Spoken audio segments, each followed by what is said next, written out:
So here's one of the greatest lessons that I learned. Now, I already knew this, but it's only that I never applied it well enough when I was in my A level, enough for me to understand what it is that I actually was doing.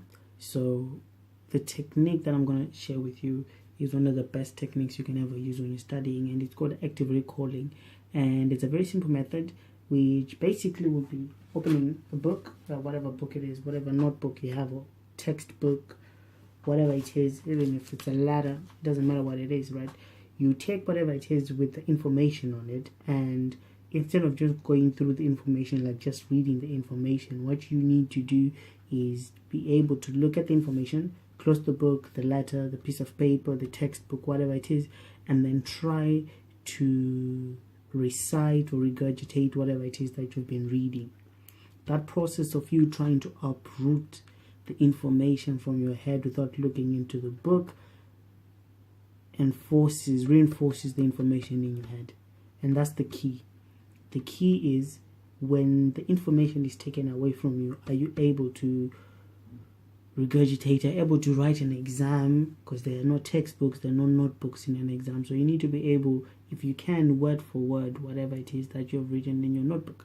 It doesn't have to be word for word, because your exams are not asking you to memorize textbooks, right? You need to find a way of writing it in so that it's not plagiarism or whatever it is. But for most of you in high school, there is no such thing as plagiarism anyway.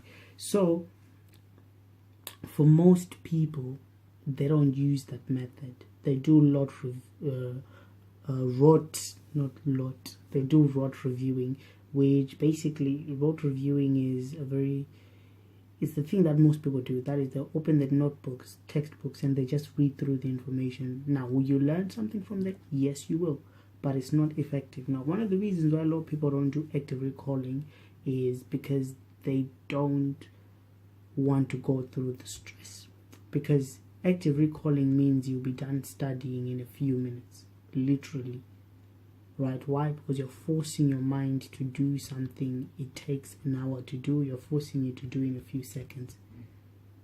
Right? It shouldn't take you days to memorize what's in front of a page, but that 10 minutes you're taking to trying to memorize whatever that is very hard. Now, on the Facebook page, there are different videos I've made about different ways of memorizing information, and I talk about principles of you trying, for everything you memorize, make sure you put a heading on it and you put a subheading into it, because that's called the encoding specificity principle. That is to say that anything that's put within a category, a heading, subheading, is easier to remember, because you can remember that one word that links to the information that's underneath it. So that's another way of you memorizing. You could use mind maps. When you use mind maps, again, it's kind of like the same concept of you have something in the middle and it branches out into the different things, and you can remember the different branches that link into it. If you're doing history of World War, right, you can just say World War One, and then the next thing is the dates and the different countries that were involved in the World War and the reasons why they got involved, right? It could be anything.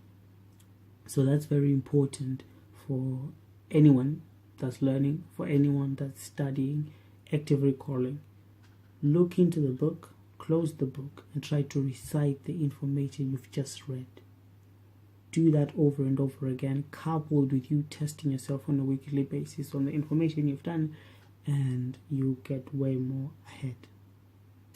Thank you.